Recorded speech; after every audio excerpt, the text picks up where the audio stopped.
Você já viu o bispo falando na igreja que se Deus não deu Cristo, Que Deus nos deu.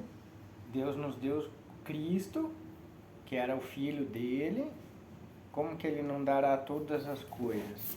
Por que que ele faz o gesto? Cristo era tudo para Deus, é o filho dele, amado. E todas as coisas, ele está se referindo que Deus ele não dá importância para nada. Deus não dá importância para coisas, ele gosta de gente. Por isso que ele deu Cristo, para salvar a gente.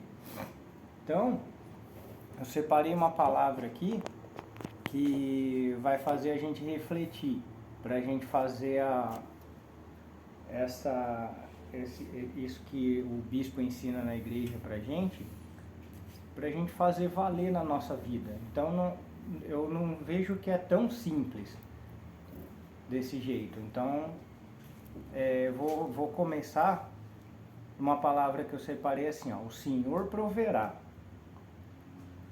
Então, essa palavra aqui, ela está em Gênesis 22, de 1 a 14. Deus pôs à prova Abraão. Passado algum tempo,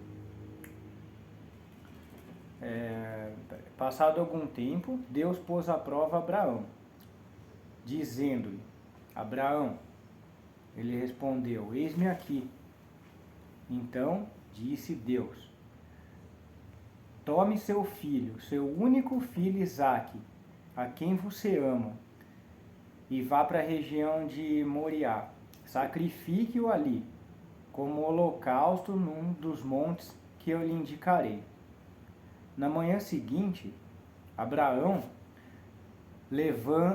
levantou-se e preparou o seu jumento, levou consigo 2 dos seus servos, e Isaque seu filho.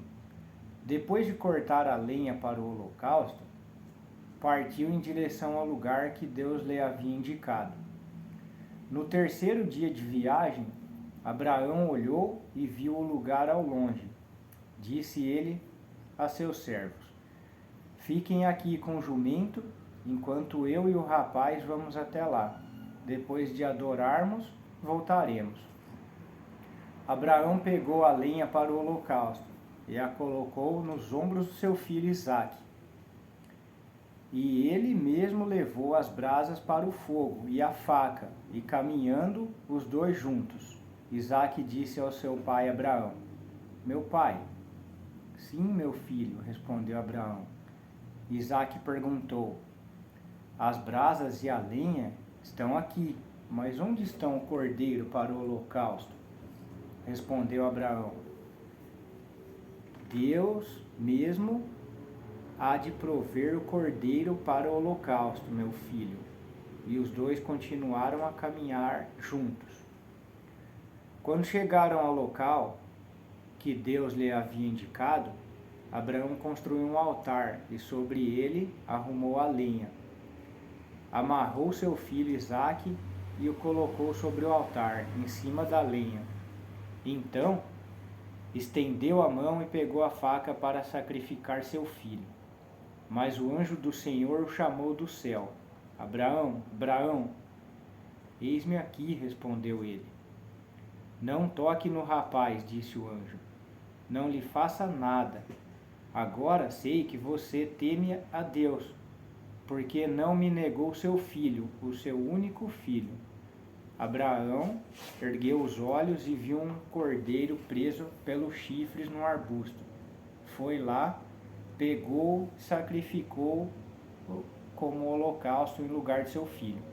Abraão deu o nome àquele lugar de Senhor proverá.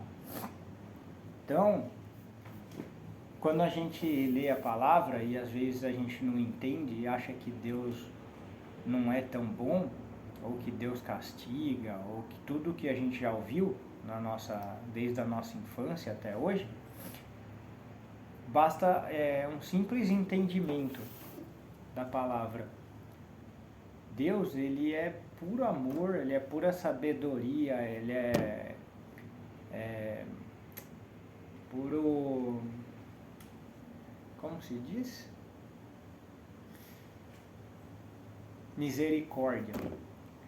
Então, se a gente pegar por essa linha de raciocínio, o que Deus queria de Abrão? Deus nunca quis o filho dele. Nunca quis que ele matasse o próprio filho. Nunca quis a morte de um adolescente inocente. O que Deus queria? Que eu falei lá em cima. Deus colocou Abrão à prova. A prova de quê? Para ver quanto que ele amava o Deus. O quanto ele estava disposto a dar por Deus. E quando Abrão ele se dispôs a dar o único filho dele, o próprio filho, Deus viu que o coração de Abrão era realmente dele. E o que ele falou? Não, não mexe no rapaz. E ele deu um cordeiro pro holocausto. Então, assim, o Deus, ele só quer o nosso coração, para ele encher com o amor dele.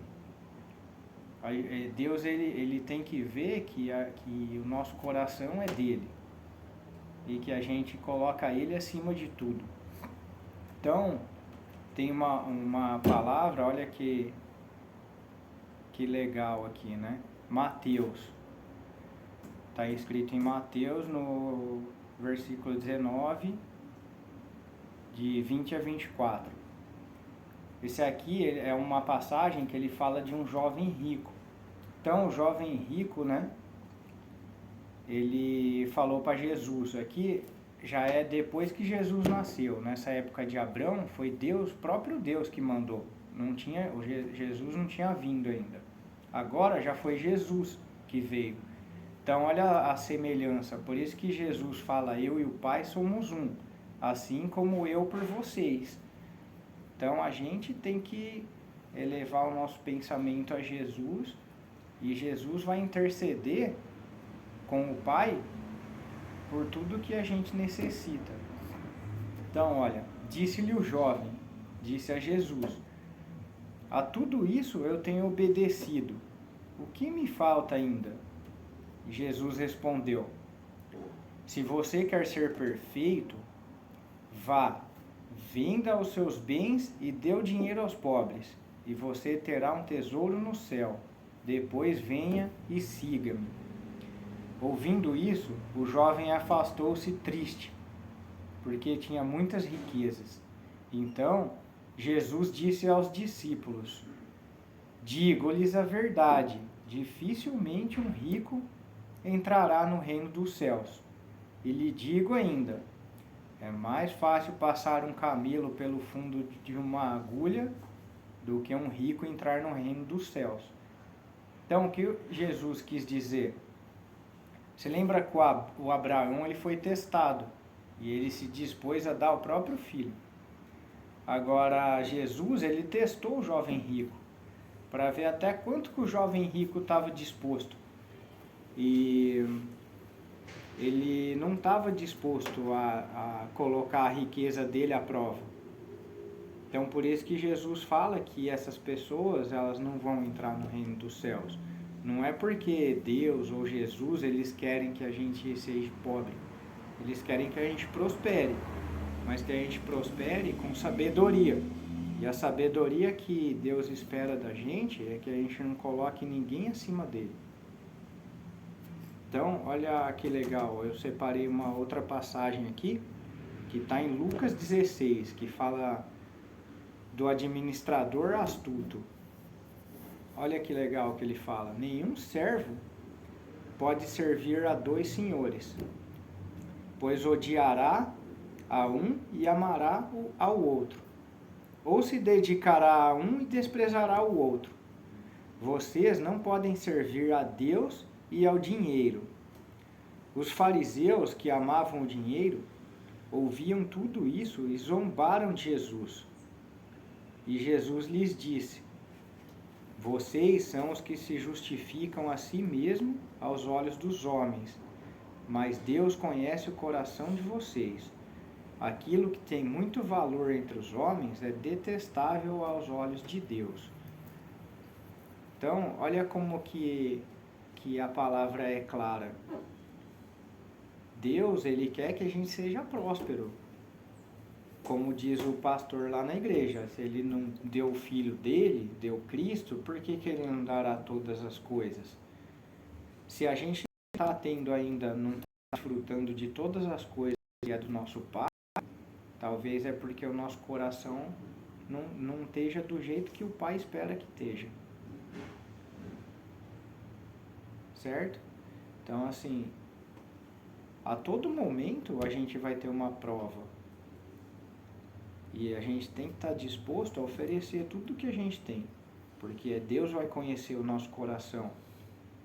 O Pai Celestial, ele vai se alegrar pelo coração do Filho, que vai estar disposto a colocar tudo nas mãos dele. E ele se alegrando, ele vai nos dar todas as coisas. Aí uma coisa legal que eu falo da fé, que a gente conversou, né, ontem, sobre a fé. Olha que legal.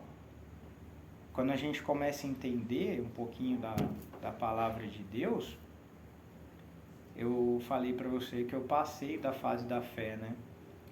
Então, assim, hoje eu não tenho mais fé, eu tenho certeza. Então eu não preciso ter fé que Deus vai me dar algo, tenho certeza que Ele vai me dar. Eu entendo a palavra, eu sei o que Ele quer da gente. Se a gente fizer o que Deus espera da gente, Ele vai recompensar a gente da melhor forma. E depois, amanhã, eu vou falar outra coisa pra gente, para ficar gravado na nossa memória, que é assim, quando eu falei do coração, que Deus quer o nosso coração, hoje a gente está no nosso coração, só que a gente tem que estar vigilante para a gente não deixar o coração fechar para Deus de novo. Então amanhã eu vou falar como a gente faz para manter o nosso coração aquecido, para ele nunca mais fechar para Deus. Olha, tá pra caramba, né? Certo? Entendeu? Assim, será que o pai falou para você que o diabo ele usa da sedução, o diabo é sedutor?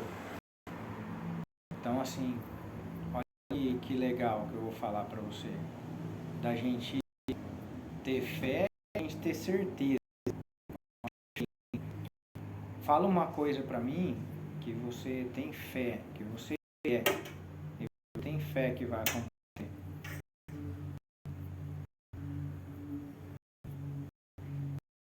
Qual coisa